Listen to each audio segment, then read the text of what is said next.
Inside the Birds is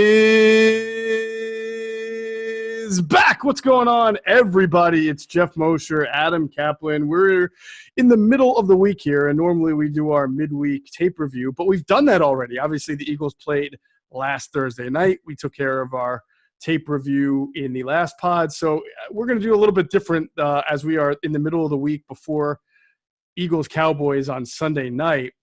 We are going to go through some of the injured players and give some updates on that. We're going to talk about how the Eagles are just the current state of the Eagles with their injuries and guys coming back. And then we'll also get into some of the players that the Eagles might be looking at as far as the trade deadline or if that will impact them at all.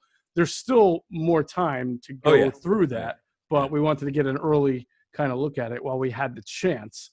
So we'll do all that. And look, I mean, I hope everybody will watch our Sunday pregame show. It'll start at 5 o'clock. We'll be at the Goose Island Brew House, so come out and see it. We've been getting more people coming out to Goose Island to check out the show. It's on their big screen, and it's a humongous screen, so you get to see a little bit too much of me and Caplan if you ask me. We're live and in the flesh. And by the way, I drink on air, man. Their IPA kicks ass. I got to tell you, it goes down easy. Yes, it does. It's very good. So the first show that we did there, I must have had 3 during the show. No wonder why you were Mr. Personality that day. Right. No, it's just funny because I'm like, wait, this is sort of television. Am I supposed to be doing this? Hey, because when I was a kid, baby. What's that? It's the internet, baby. There's right, no right, rules. Exactly. When I was a kid, they couldn't have beer commercial. You couldn't drink beer on TV. It's I know. kind of funny, but anyway, yeah. It 5 to 7 p.m. Sunday night. And Greg Cosell will be back. We love Jamal Jackson filling in. He was incredible. So the thing is, we don't script these shows. We just have sort of an outline. We just see how the banner goes. And, folks, you have to watch. It's pinned to our Twitter profile, and it's also on YouTube. You must see the first hour when Jamal and Trey get into the offensive line talk, stuff, the real high-level talk, and the Doug Peterson and Andy Reid talk. I don't want to give it away. That was really enlightening. The way that they talked about it was really interesting. Yeah, speaking of Jamal and speaking of Trey, yes. Jamal, Trey Thomas, and Todd Harriman's, all 3 former Eagles offensive linemen who played on the same line, released on Tuesday their latest not Inside the Birds, Tales from the Blind Side podcast. It's available on our YouTube channel. It's available on our podcast platform. It's really funny and really insightful. You got to check it out. When you put these 3 guys together, just like you saw with Trey and Jamal on our show last Sunday, I mean, it's no holds barred. Really good analysis, by the way, on the Jason Peters dilemma and what you do, where you play him when he's ready to return, and how that causes another offensive line shuffle. They all had difference. I don't want to say difference of opinions, but they definitely did not all see eye to eye on it, and I thought it led itself to some really good analysis and conversation. And then, of course, on Thursday, Trey Thomas and Derek Gunn will do their own Grilling the Birds, as they've been doing all year long, which is also on our YouTube channel and our podcast platform. And again, 2 great personalities, 2 great analysts. So make sure you check out Grilling the Birds with Trey Thomas and Derek Gunn on all Inside the Birds platforms. All right, it's been a busy week so far, Adam, as far as some transactions made by the Eagles. So we talked about it on the last podcast. TJ Edwards, Jalen Reagor, Jason Peters, and Rudy Ford were all activated into the 21-day practice window, which means they've got about 3 weeks to get themselves on the field here. Some will get on the field faster than others. We'll talk about it. It's a good sign because you're now finally getting some guys back and hopefully not losing too many. But 3 of these guys are potential starters whenever they return. Yeah. Edwards, Peters, and Jalen Reagor. So obviously big. Sure. Yeah, it's funny because you always talk about that net negative in terms of they get guys back and they lose more players. So we'll see what happens this week. And look, Deshaun Jackson's a 6 to 8 weeker with his broken ankle. I'm told that they still think he could return by the end of the season, but for our purposes and the listeners' purposes, it doesn't really matter at this point. It's all about Jalen Reagor and John Hightower at the Z position. We're going to get into that about there are a lot of potential permutations with the lineups and lineup changes. There's more than meets the eye there. And Hassan Ridgeway, unfortunately, tore his biceps, and Jim Schwartz talked about him on Tuesday. And, in that 4th D tackle role, that's important because, Geoff, they did something interesting with their practice squad players who they protected. Yeah, no doubt about it. And by the way, before we get into that, both Jim Schwartz and Matt Burke had a lot of good things to say in their Zoom conferences this week about Hassan Ridgeway, but they were also very praiseworthy of the job being done while he's here by two defensive tackles. One, T.Y. McGill, who we've seen before, and he is one of the protected practice squad players for this week. And another one of the four is Raekwon Williams, the rookie free agent defensive tackle from Michigan State, that you and I thought had a decent chance to make the 53. Now they're so stacked coming out of camp, right? At D tackle that you can understand why he's on the practice squad. Sure. But if you listen to what Matt Burke said this week about Raekwon Williams and what he's bringing to the classroom and how he's adapting to this defense, maybe he's elevated on Sunday. I don't know if he's not will or not, but he's one of those guys that everybody should file in the back of their mind. Right. The fact that they protected him. Listen, here's why. We'll get into the injuries in a second, but if Malik Jackson's not available, that means they're down 2 D tackles, and then you definitely don't want Raekwon Williams going anywhere because he actually may have to play. If it's not this week, he may have to play this season. And they give him a pretty good chunk of change there. In terms of the guarantee, so they really do like him. And as you were saying, the coaches spoke up about him. It's funny they could do it now because, they never would have done this in August. They didn't want to. No coaches want to give out who was doing well and who wasn't. Right. But now all it is they protected him anyway. So there's no reason for them not to say that. So it's interesting that they did that. Good on Raekwon to get out of Michigan State before the what hit the fan there. I mean, they lost to Rutgers, Adam. They got destroyed. They lost double digits to Rutgers over the weekend. That's not good at all. Well, look, Greg Schiano's back there, right? I work with Greg. I work with Greg at ESPN. We got to know each other a little bit. He's a heck of a coach, really. But Michigan State can't be losing to Rutgers like that. I hear you. So. The other 2 protected players were safety Graylin Arnold and guard Jamon Brown, which is as to be expected. Jamon, will be a backup guard going into the game. Graylin Arnold, if he's called, I will have to see if they elevate Jamon Brown. They did last time. I have to think that they'll do it again. I mean, unless Peters comes back for this game, which you seem to think maybe not yet, not until after the bye. Well, we'll get in the injuries in a second, but but with Jamon Brown, I know he was awful against the Ravens. There's no denying it. We all know it, but he does have value. The guy started games. It was a tough deal. He got put in there a little early. He didn't have a training camp with them. And by the way, we've said this before, and Trey Thomas really outlined this for us very well many times. They teach offensive line technique different than other teams. Stoutland's technique is different. So I'm not saying that's why he played awfully against the Ravens, but give him more time. This guy actually fits their scheme. It's just this guy's an experienced player now with all the injuries they've had at guard. He's definitely worth having. Thankfully, they will not play, for the Eagles' sake, they will not face the Ravens again. No, thankfully they won't. That would be another disaster there. So let's get into some of the other injured players, right? Yeah.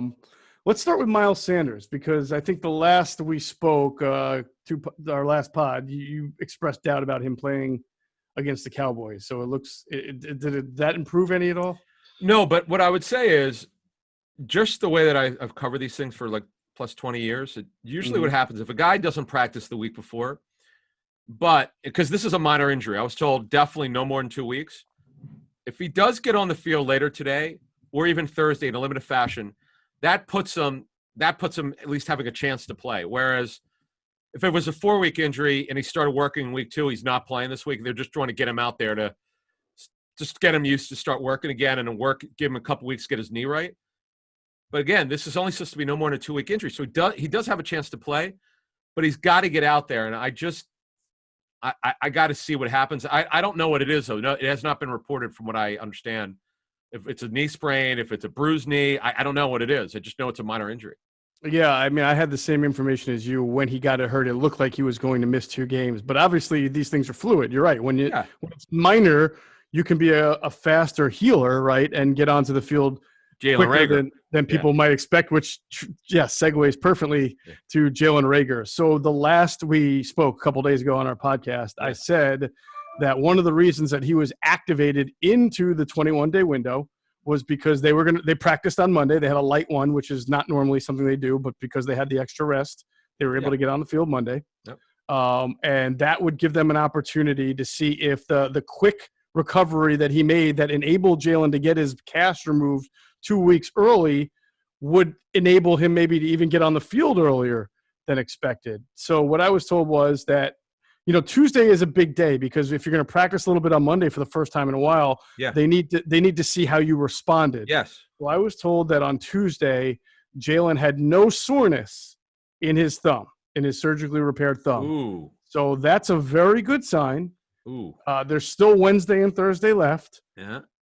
There's so nothing's official. And Friday tends to be lighter. I mean, right, it's really but that's still practice. Yeah, it's still practice. It is still a practice. But right now things are trending in a very good direction for him to be able to get on the field against Dallas, unless there's setbacks. He can't have setbacks. Of course, so we have to see how these go. But I'm more optimistic about his opportunity to play now than I was, say, a week or two ago, because he's been on the field, he's tested it, and they know how he's responded.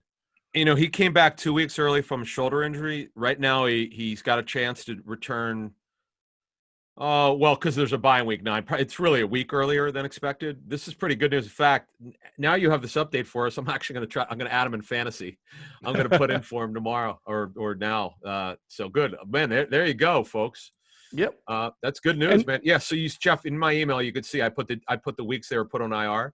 So Jalen is eligible to play this week. So is not the Dallas Cowboys not coming back this week, but that's good news. So Goddard and Reagor went on in week 4. And we'll get in a couple of minutes about the potential lineup changes, because there are a lot of things that could happen here, but that's great news for them. And we had talked weeks ago about, well, now that Jackson's on IR, not coming back for potentially 2 months, you don't have to worry about him. But if he comes off, once he comes off, we'll have 6 guys available. Once Jeffrey, if he ever plays, it'll be the 7th guy. So look, this is good here for them. This is something that was an issue, their depth at receiver. Now it actually could be a strength. Absolutely. And against you want to be strong at receiver against a team like Dallas right now, because they're having so many issues. Look, they're giving up a lot of running yards too, but one of the big things, and we'll get into it on the pregame show, and I have a treat. We have a treat for our pregame show viewers, because we're going to have some pretty cool tape breakdown that we haven't yet had, with technology. Ooh, we allowed to hint? We allowed to say who it is or what it is? We'll get into it when the time is right. But we're all right. Well, I'll tell you what, man. Yeah, I do know some of this. I haven't seen it yet. I'm super excited that we're gonna have something pretty special. We try to reward you guys if you watch us on Sunday. You get some news first before anyone has any idea about it. Right. And this thing that Geoff was able to get for us is pretty damn cool. I haven't seen it yet, but I'm dying to see it. It's going to be a wonderful addition to our show, and really highlight. We do some video, like Trey does videos. I'll throw a few videos together that give people a visual, so it's not just 4 guys talking the whole 2 hours. But this one is going to be as professionally edited as you're going to get. Awesome. As far as, being able to spot shadow and isolate certain players and concepts. It's going to be fantastic. Step back, Cosell. Wait till Cosell sees this, because they do. I know. It's a perfect match. The matchup show, it is unbelievable, some of the stuff they're able to do on the matchup show. By the way, you got to watch that show. They've done some awesome work, and Greg and Sal Powell and Matt Bowen do a phenomenal job. But anyway. Right. But one of the things we're going to bring to light is how much Dallas's secondary and linebacker crew is struggling in coverage. Ooh, I can't wait. This is awesome. Yeah. So you want to have as many versatile weapons as you can get on the field. I'm not going to watch it before it. I'm going to be surprised as everybody else. I can't wait, man. Get your popcorn ready, as T.O. would say. It's pretty cool. All right. So Goddard again, and Zach Ertz obviously not playing. Ertz is going to be a while, right? Yeah, I'm told it's not a major injury. Okay, so we've had I don't know how many questions we got on this. So I emailed the NFL this week. So, all right, here's the rule on injured reserve players. Quote from Michael Senor, who we know from the NFL's office. I went to college with him. I know him from the NFL. He's one of my best friends. Mike's great, right? Mike and I also asked 2 teams just to clarify what they've been dealing with this thing. So here it is. Teams always have to report the injury to our office and designate major or minor at the time that they do this. This year, we've allowed clubs to return players as long as 3 games have passed. We've said that many times. Players with major injuries are expected to miss at least 6 weeks, although it is not required. Here's why. when clubs give injury estimates to reporters or the league, it's just an estimate from the medical staff. As you were just outlining with Reagor, he has a history of coming back from injuries early. So all you could do is give an estimate of what your medical people tell you, and you have to tell the truth. We're told 6 weeks. We're told 8 weeks. We're told 4 weeks. With Ertz, it's not 6 weeks. I'm told it's 4 to 6 weeks. So that will be considered minor. Well, the rule is the only players you could trade are players with a major injury. So my thinking is like, why is that? That seems to be counterintuitive. Well, the reason is, if you let teams trade players on injured reserve who are only going to be out 3 weeks, they're all going to be – teams are going to they could try to skirt the rules.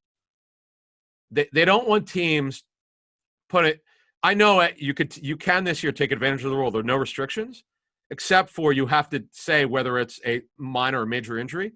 What if every team said 3 weeks? They're all 3 weeks. They're all minor, right? Mm-hmm. Or they're all like they could try to skirt the rules a little bit. And so I think I understand what you're saying. To put it to the layman's terms, let's say you stub your toe and you're out 2 weeks, right? Yeah. No, I'm sorry. Let's say you break your foot and you're out 6 weeks. Yes, that's but major. You want to get rid of this guy, so you only put him on the short-term IR, and you call up the Jets and say, "Oh, he's fine. He's only on the short. He'll be back in 3 or 4 weeks." Right. But what's interesting about that is, what if you're okay? Let's move this further. What if you're a club that likes a particular player, but your docs say, "Wait a minute, no, this is not 3 to 4 weeks. This is 6 to 8." That's the problem that you get into, and the league doesn't want to do this. And I talked to a personnel director on Tuesday night who said that he is unbelievably in favor of this rule. He goes, he understands that you can't, try not, you want to do the right thing and stick by what your medical people tell you, but this is, he said, a lot of the guys that he talks to around the league are absolutely in favor of it, because it really sucks when you got to put a guy on IR. Remember the old designation for return. He had to miss 6 weeks. Then he had the 21-day window, but I don't think he could return within 14 days. The old rule, something like that. Right. But anyway, it was really detrimental. It was really a 9-week IR rule. Now it's only 3. And it is really well received. It really is. And I'll be interested to talk to the NFL office when we get to the end of the season, seeing what their opinion is, and do they think people were truthful with and all that. Because we know that teams, Geoff, will skirt the rules when they can, or find a loophole. But we'll see what happens here. But again, Ertz's injury, I'm told, was 4 to 6 weeks. He has a real high ankle sprain. I'm told it's similar to Christian McCaffrey's, who's 5+.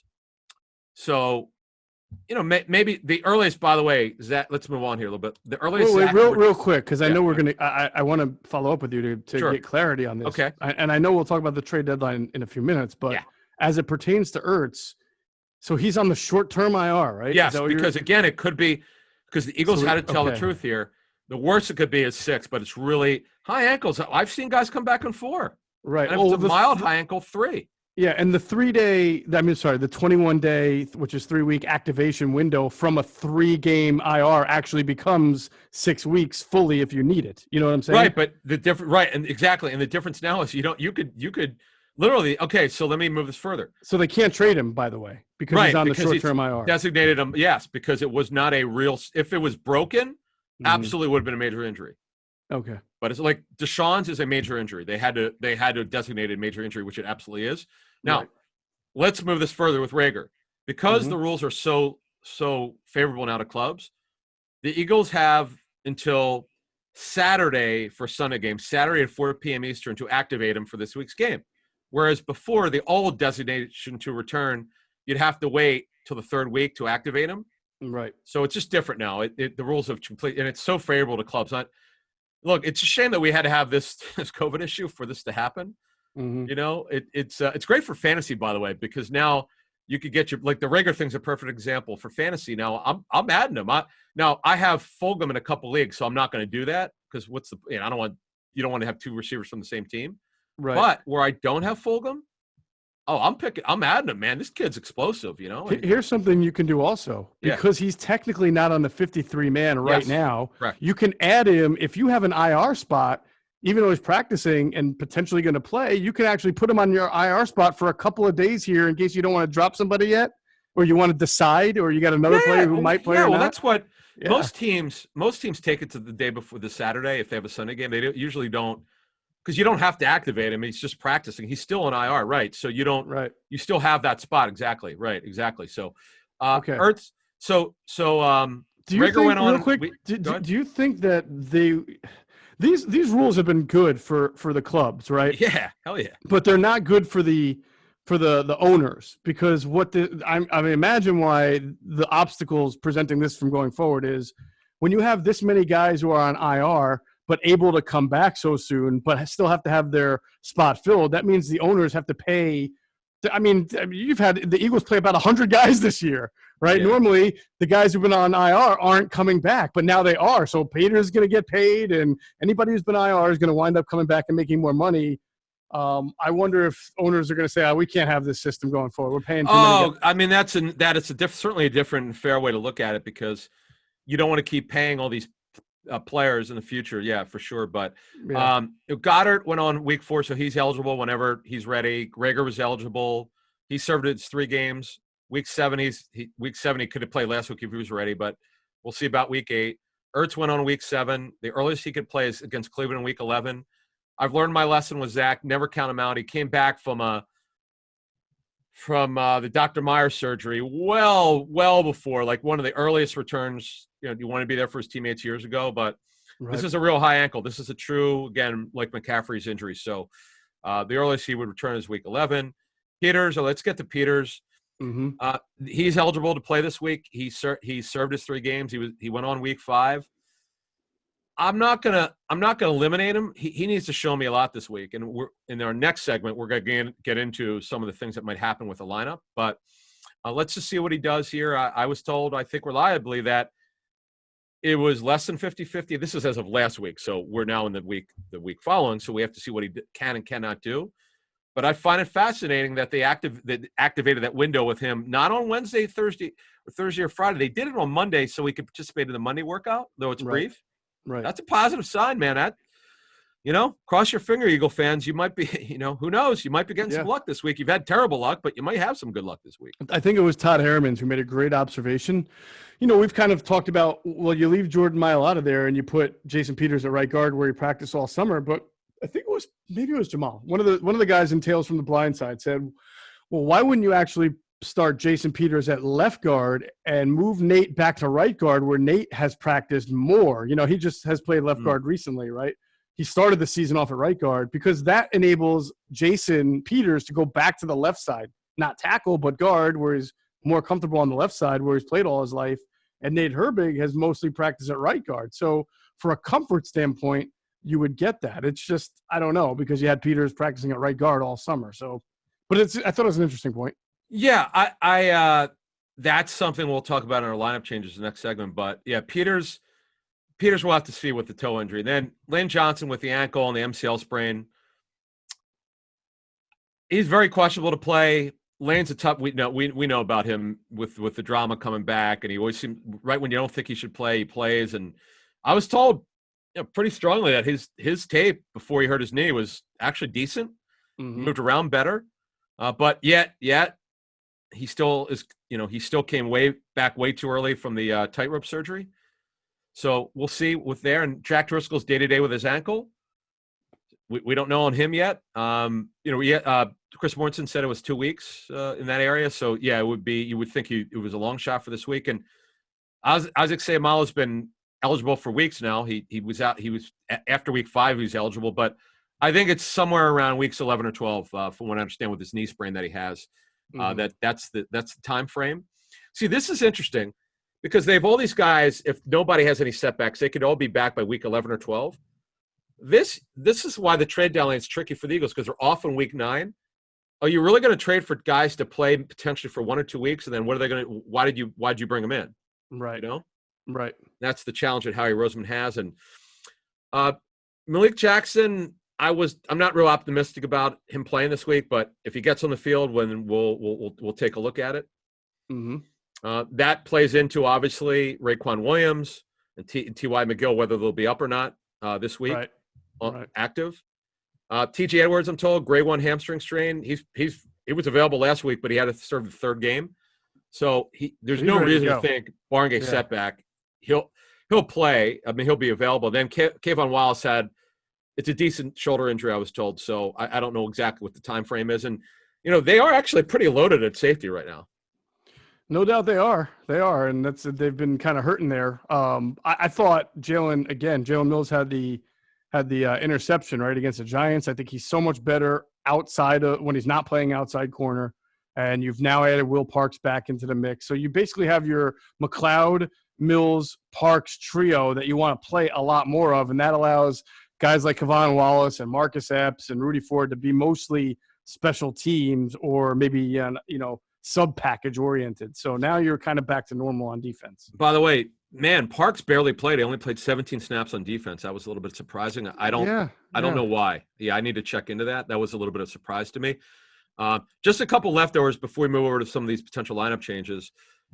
I'll tell you what, Derek Barnett played real well. He is really coming on here. Mm-hmm. In this rotation. It's because they're one of the few positions that are healthy is DN now that Curry's back. And I'll tell you what, he's probably put the weight on it because I'd heard that he reported to training camp way lighter than he usually is. Right. But man, he's doing a good job, and Curry's in the rotation now. I know there's some teams interested in Barnett out there. They're definitely looking at him. There's some other teams that are out there. One in the AFC in particular that has interest in him. I can tell you, Josh Sweat is not available. Is what teams have told me that they've heard. I guess they've called the Eagles. That's how else would they know about this? So he's not available. But this rotation's pretty damn good. They just got to bring it more consistently.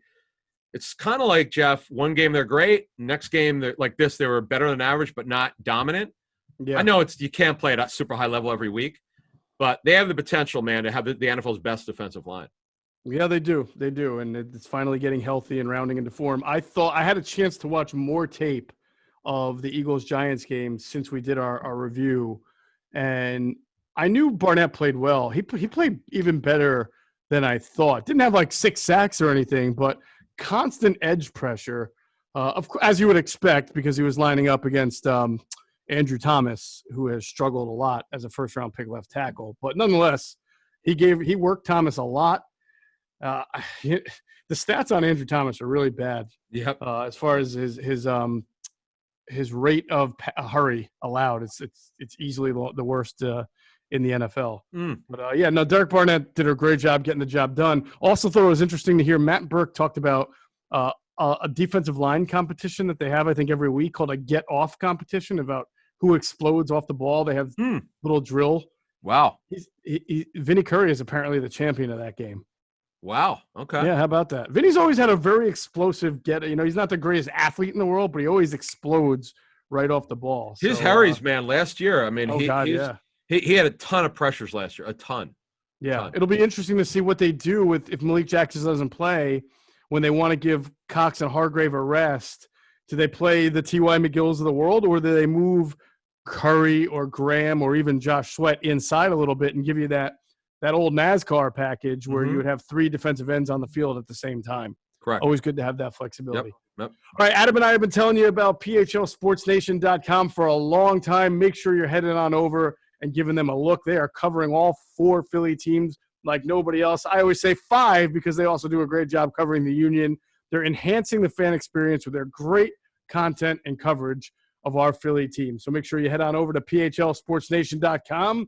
Check them out on Twitter as well, at PHLSportsNation. And we'll pause real quick for another word from our great sponsor. All right, Adam, let's continue to look at some lineup changes also, because whether Jalen comes back or Hightower continues to impress. Deshaun Jackson's out again. It's going to be a long time, as you said, probably the rest of the year. So that really opens up that Z spot for the speed guys. And John Hightower has been impressing. I told you, I said a couple of pods ago, you know what? I know he's dropping passes, and I know it's frustrating. But I was very impressed that he's getting open and beating guys in one-on-one, stacking corners when the other teams try to blitz. And lo and behold, he catches a big pass against the Giants, and you'd love that consistency. I think that there's some room for him to continue to improve here. He should. I mean, So it's funny. I remember when Howie Roseman said he was sick of seeing the ball go over their DB's heads last year. Well, I'm sure he was sick and tired of the guys not getting open last year. And now you have Reagor potentially coming. Reagor will be back week 10 if he doesn't play this week. And Hightower, if he does one thing, he gets open downfield. And the good thing is Wentz has thrown it to him. So if Reagor plays this week, this is to me, you can't play Reagor a full amount of snaps because he's missed too much time. But he should get 30 to 40. If you have your usual 60 snaps, you ought to get at least 30. Mm-hmm. You let him this week, depending on how let's assume he's playing, okay, based on your reporting here. Let's assume for now, no, we'll update this for Friday morning show because we'll know more. But let's just say for argument's sake he's playing. Mm-hmm. Reagor and Hightower split snaps at Z, okay? When they want to go 3 or 4 wide, they either go with Ward in the slot, Reagor, or Hightower. And Reagor, see, the slot position with speed, because they really have missed. They've missed Aguilar, who's tearing it up with the Raiders. It's just ridiculous. But when Nelly was good with the Eagles at 17, he gave them something, man. When you got a vertical slot, it just changes everything. Mm-hmm. And, man, because we know Reagor could play the slot, and Hightower's also played the slot so far this season. They're going to finally – and with the way that Fulgham runs at X, you're not a speed guy, but he could go get it. You got 25-year-old Fulgham. Reagor is 21. Hightower's 21. They got youth, they got speed, and they got size with Fulgham. I love to see that this week against Dallas. So you were talking about how bad their secondary's been. Mm-hmm. They got versatility because, as Greg Cosell told us, Fulgham is lined up everywhere.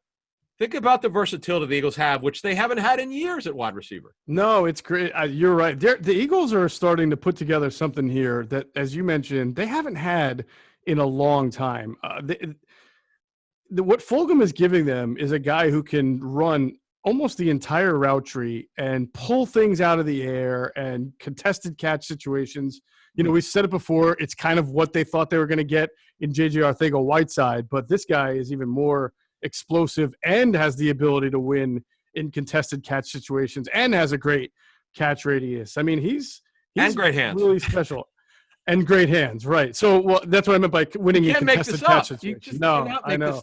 This is just – I don't even know what to say anymore. And I know he's going to be good for fantasy because I got outbid in some leagues for him really pretty early on. What happened was that damn Steelers game. It was over. Once he went for 151 or whatever it was and a touchdown, it was over. But so you got that. Arcega-White said, I have no idea. He's just on the roster. And, he has lined up in the slot so far this season. I don't know how many. I didn't count the snaps, but I saw him playing inside. A little bit, yeah.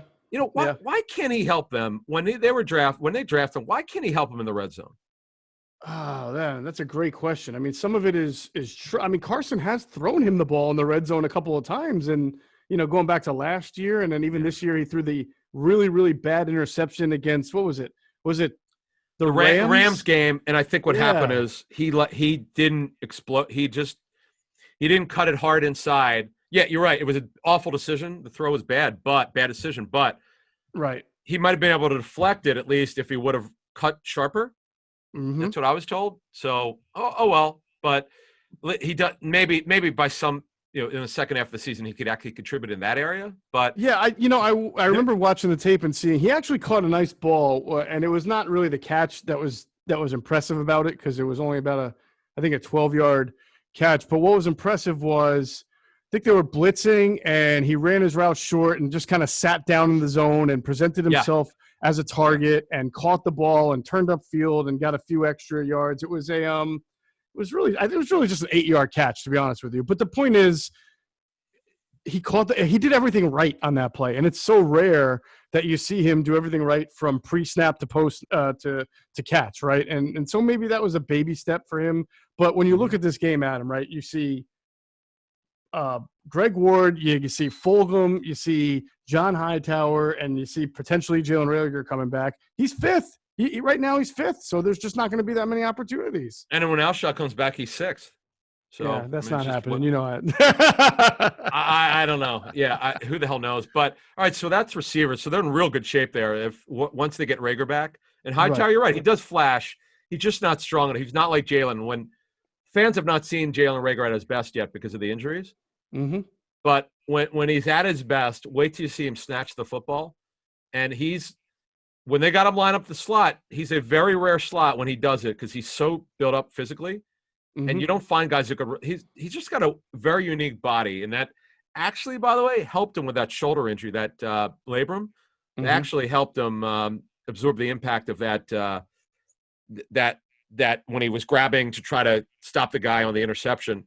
Right. It actually probably helped him a little bit, I was told. So anyway, left tackle is another one. Okay. It has to be Mailata. Has to be. I understand he didn't play as well last week. That's going to happen. What I was told a little bit more as this week progressed, it's just the hand usage, and they've got to be able to maximize his 6'8" arm length. And sometimes he's not able to. He doesn't extend because he's trying to figure out what he should do. So it's still a technique issue where he doesn't have to think out there. Just do it the way he's told more consistently in that game. That's all. It was, did he not play well? He didn't. Okay, there's no doubt.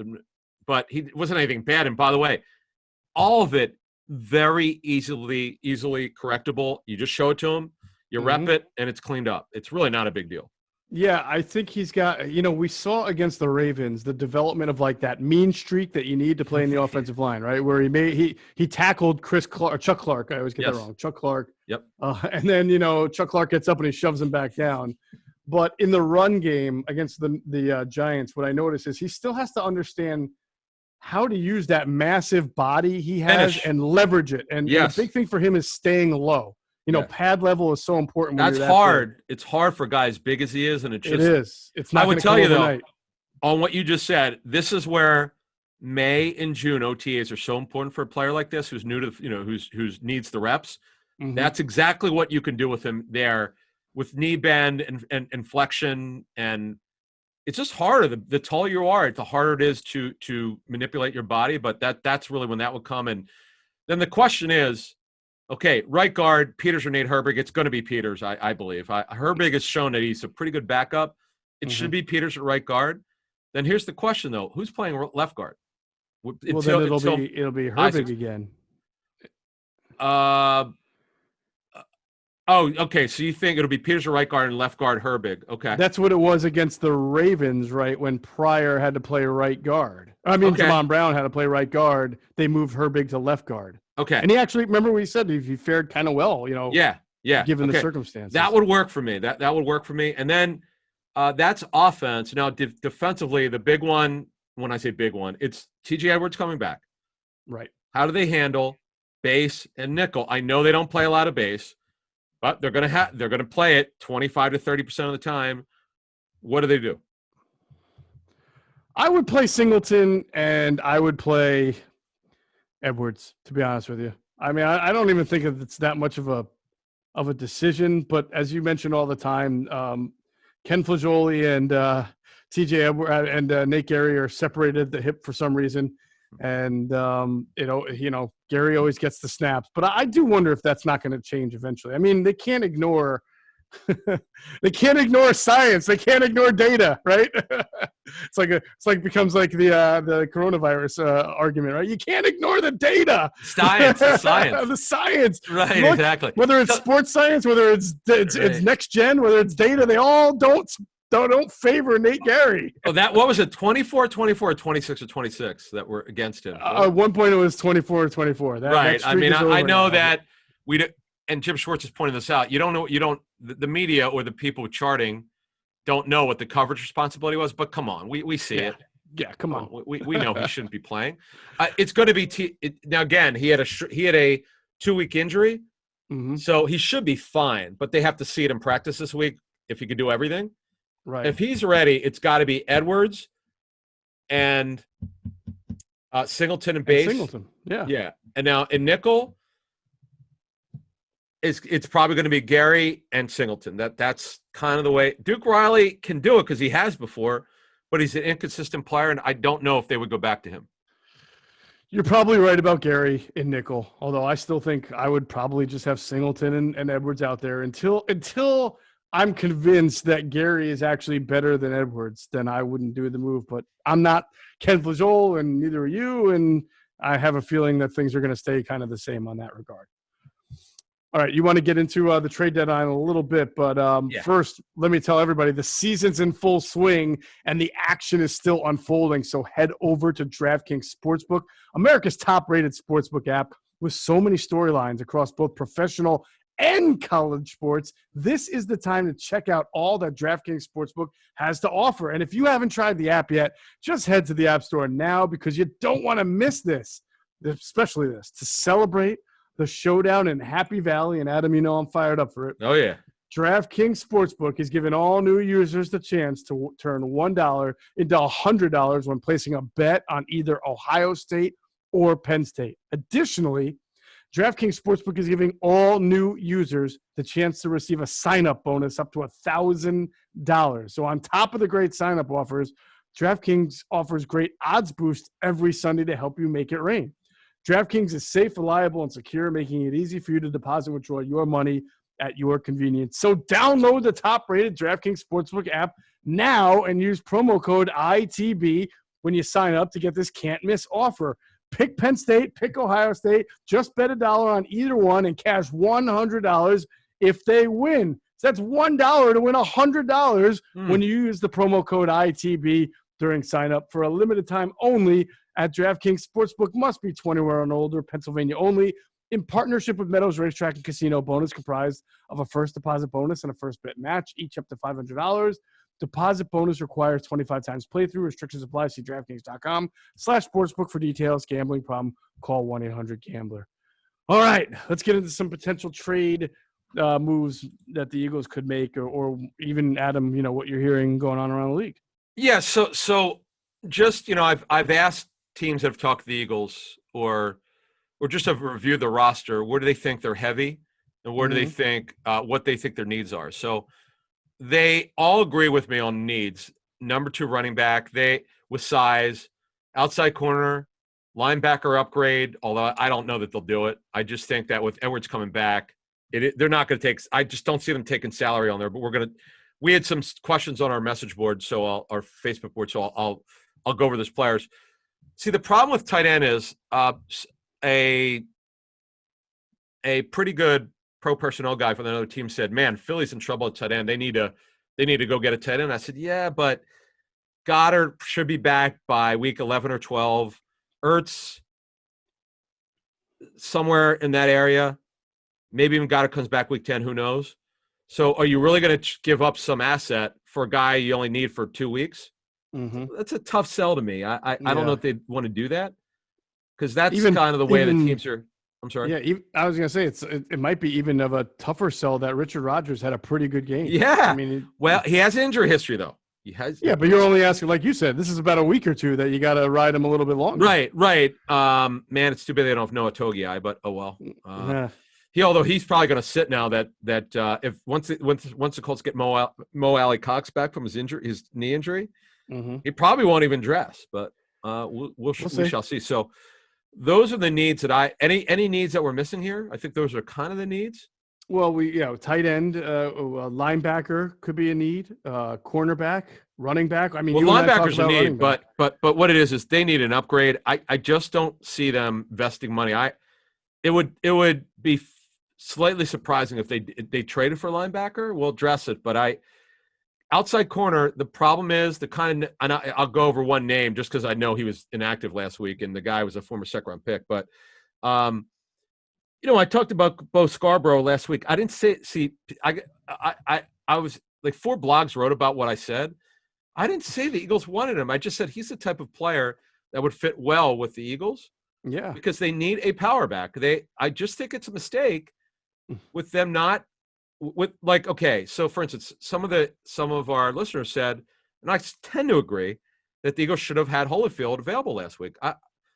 If he's on your practice squad, here's the perfect time to bring him up for one game, let him get 5 to 7 carries and back to Boston Scott, because the coaches clearly don't trust Corey Clement, or they'd play him more. Yeah. Why is he on the team if you don't consider using him when you're down this thin at running back? Then why is he even occupying a practice squad spot? I know. I don't know. I don't understand why they can't do that. Why is he there? I don't know. I have no horse in the fight, so to speak. I don't care. I don't know the player at all. I've always felt like they're there. If you like the guy, he was with you in training, and they liked him last year. They've been pretty open about how much they like the player. Yeah. Well, look, I know he's not explosive, but he's a big back. And the Eagles Eagles are not a great short yardage team. So especially without Sanders in there. Yeah. And yet they continue to activate Jason Huntley, and they try to force feed him a little bit. He had 13 yards. Okay. And a couple nice plays. Sure. Yeah, I guess. He's not a power back. He's not a power back. Yeah. Right. Short yardage. What are you doing? First to goal to 2. You want to hammer it in there. What if it's third? What if it's fourth and a half a foot, and you don't want to keep asking Wentz to carry the football to protect him? What are you going to do? That's reason alone to bring in like a Holyfield or somebody big. Even if the guy's slow, just stop making Carson do everything. Right. You know what I'm saying? Just take a few hits off your quarterback. Hey, you saw last year, not that we want to jinx anything, but you remember what happened with Mahomes last year when the short yardage play from the 1 yard line, he hurt his knee. Right. Gotta be careful with that stuff. So yeah. So I'm curious. The Eagles they seemingly deep at defensive line. We just talked about them getting the surplus. So yeah. I just want to say disappeared after a couple weeks ago. He didn't even play on defense. He only played 5 special team snaps. So see, this is what happens. So the reason why we're doing it like this, let's say you're the GM of some team, and I'll call you, hey man, where are you heavy and where are you light? And you tell me, number 2 running back, we could use somebody with size. We could use an outside corner. We know how hard it is to get those guys. Probably have to get that guy next year. They traded for Slay. That was a great trade, by the way. He's been playing great. Great, by the way, great for the locker room. He's everything they thought he would be and more is what I've heard. Linebacker upgrade, we've talked about it. Tight end upgrade, tight end short term. That's kind of where we're at. And then Geoff, surplus. That's what you're going to tell teams. Hey, we're heavy at DN. We're heavy at receiver. This is the way other teams have looked at the Eagles roster. I didn't agree with it initially in receiver, but when I looked at him, you know what? If Reagor comes back this week, yeah, they are kind of heavy there. And then safety, man, they got a lot of guys there. A lot. Yes, finally. Yeah, right. What would you do? So, let me ask a question. In response to this, what would you look to? Who would you look if you're Howie Roseman and Andy Weidel? Is there anyone you would look to move? Well, to move, I mean, I maybe someone Ertz can't be traded by rule. He can't be traded. So right, no, maybe defensive end, but I'm not. I'm not going to get rid of Barnett because even if it's his last year, I mean, he gives me somebody. He's playing well, man. He's playing well. He's playing well, right? Well, here's the problem. Okay, we're not saying they're entertaining it. I just know there are other teams like him. Let's say, for argument's sake, they actually engage by Tuesday. They engage teams on this player. They're willing to listen and whatever.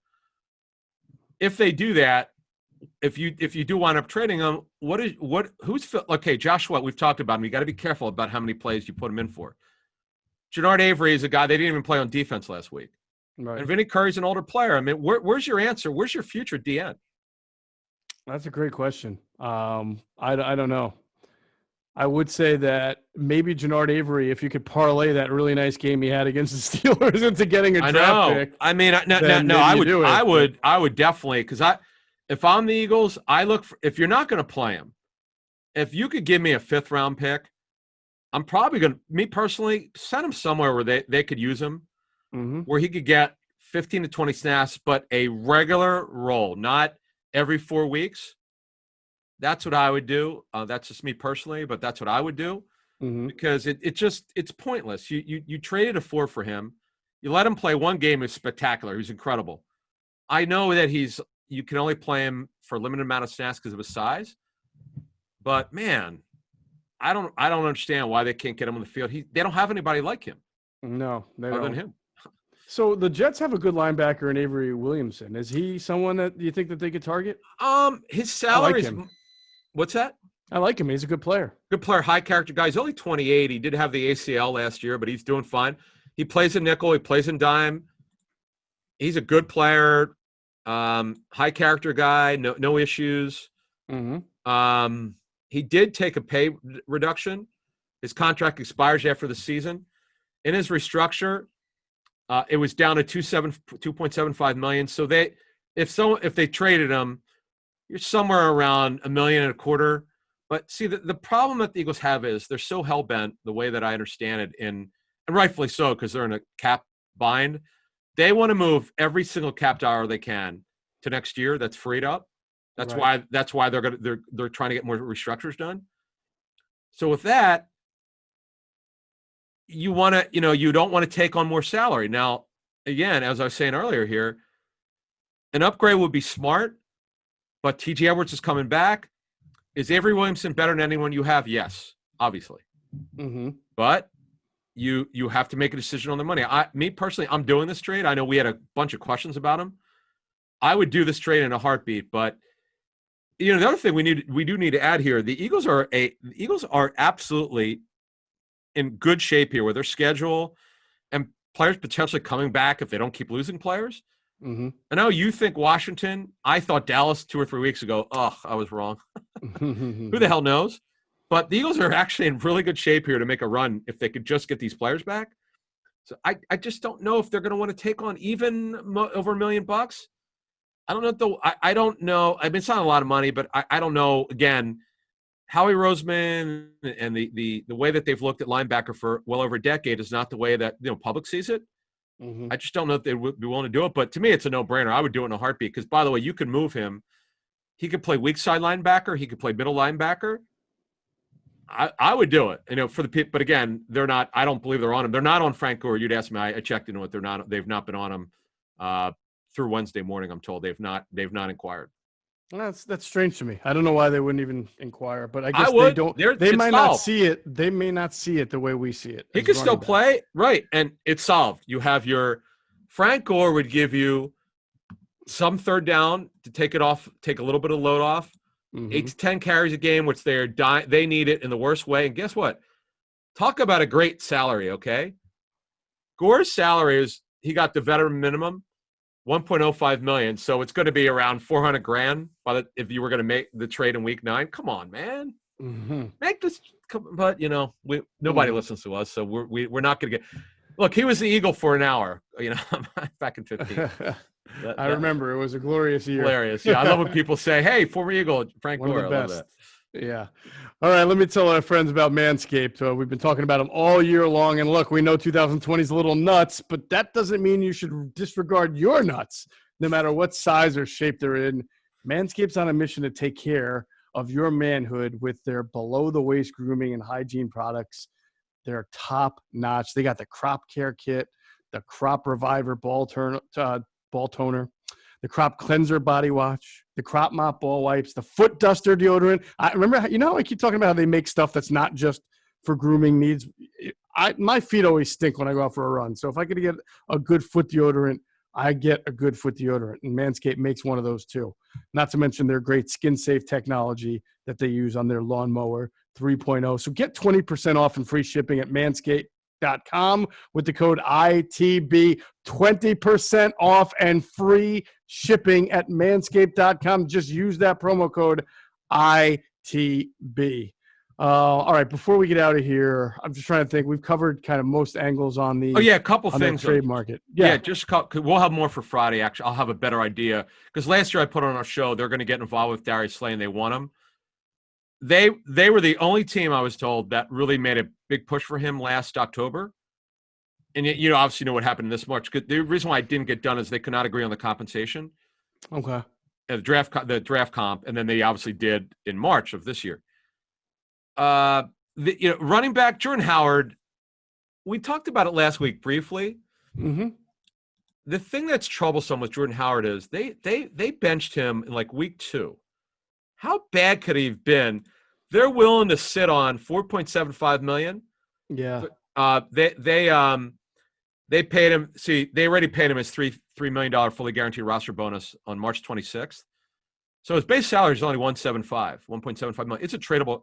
You're only taking on half that. Yeah, and he's not coming. Even if I'm not saying the Eagles are trying to trade for Jordan Howard, but if they did entertain it, there's no guaranteed money next year. His base salary is $4.975 million. Obviously, no one's paying that. You're going to want to pay him the veteran minimum. But I make this trade if they could get good information from the Dolphins. But again, Geoff and I are just spitballing on this one because they have not been on him yet. Mm-hmm. I don't know why you wouldn't be, but you would have to call the Dolphins and ask Chris Greer, the GM, okay, what in the world is going on with this guy? Right. We like him. What happened here? You know, why is the guy not on the field for basically a better part of things were so bad they would only plan to be their goal line back. Think about that. Oh my God. I mean, they're playing a guy named Miles Gaskin. Who Yeah, knew who Miles Gaskin was, right? Right, exactly. I didn't he was with them last year, but I didn't know much about him. Gore, we taught Scarborough. I'll have cornerback. People had asked about corner. Oh yeah. You can't get out. You're not going to get a starting outside corner. You're just not. No. It certainly would help for them to move Maddox back at nickel, where he could be terrific. Quincy Wilson. Somebody asked me about because he was inactive last week. He's healthy. He had a minor injury before, but he was healthy and active. Colts. Well, he's with the Jets. Oh, Jets. Okay. He was acquired, and he's a former second-round pick of the Colts. He's a wildly inconsistent player. Yeah. But the thing that he has, 40. Mm-hmm. I'm sorry. I remember he ran a really slow 40 at his pro day at Florida, and that really kind of knocked him down. He's long. He's like 6'1". Yeah. You like that about him, but yeah, I've not heard the Eagles are on him, but I'm just looking at potential targets for this team because the kind of corner you're going to get is going to have to be in the draft. It's just that you're not going to get that guy. Like I had all these tweets at me about how about this guy, how about that guy. So I'm like, I'll just answer him here. Some are so absurd. Like starting Falcons corner. They're not giving up. They're not giving up. Oh God, the kid's name. The kid's name is. I'll get it in about 5 seconds here. Teams are not, and I know that the Falcons of Rich McKay said it very clearly. They're not going to give away the roster because the new team. Oh, Isaiah Oliver, who's a third-year corner. Oh, okay. Talented kid, kind of been up and down, but talented. I look at it this way: if Dimitroff and Quinn were still there, I could see maybe. But if the way that Rich McKay said it in this press conference a couple weeks ago was that they're not going to destroy the roster because what GM candidate's going to want it if they got the football team?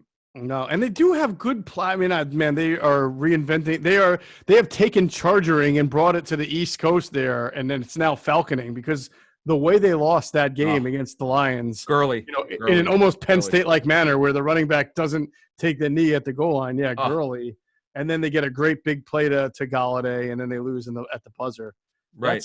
But they're actually not as terrible as their record suggests when they're healthy. I mean, you've got really good receivers with Ridley and Julio, and Matt Ryan's a good quarterback, and Gurley's having a surprisingly nice year. Their offensive line had some injuries. Those guys are getting back. The defense has looked better since Dan Quinn's gotten fired. Yeah, they got it exactly. They Raheem Morris, because this happened last year, remember?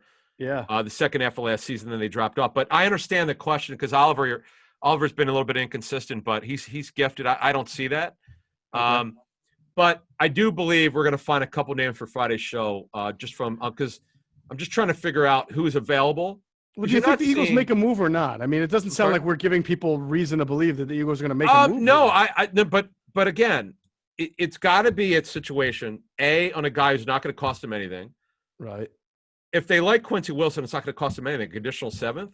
But what the Eagles are looking to do, because I've heard they've definitely shown interest in doing something and getting players in, but they don't want a cap burden, number one. And it's got to be guys who they could probably walk away from.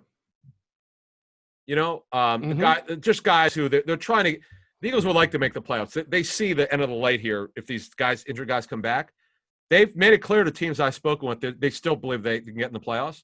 They're not tanking at all. It's just that, I guess Jay Glazer put a story out about how Schefter might have done it too. I didn't see it, but I saw some headline about they're going to be sellers. There's definitely some truth to it, but there's certainly buyer truth. Because I've not talked to the team yet. I said they're definitely sellers and they have no interest in getting players. That's not the case. But it's different this year because of their cap issue. They're definitely not – Howie's not being super aggressive in trying to get players right now. All right. Well, it'll be interesting. Alshon also hangs in the balance there, but I don't know who trades for him if he's not even, Can he even practicing. run? Yeah, Not, I know. I don't know what. I just, come on.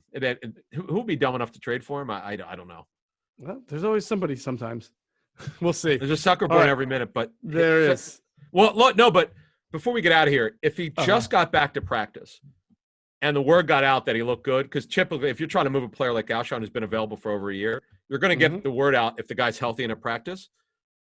But I don't think it's going to happen by Tuesday that he's going to show that he's doing great. So anyway. All right. Well, we will have more information as we get closer to the trade deadline. Friday, and, of course, on Friday, we'll have that, and we'll have our normal game preview podcast for the Eagles and the Dallas Cowboys. Sunday Night Football, Carson Wentz versus probably Ben DiNucci. Yes. Ben DiNucci. I can't wait to break that down. Not Dominic DiNucci, no. Yeah. All right, that'll do it for this edition of Inside the Birds, the leading podcast in Eagles Intel. Got to thank our producer, Hunter Brody. Check out his work on YouTube. It's called Sports Talk with Broads, and check him out on Twitter @Broads81. And as always, we thank you for flying with us inside the Birds.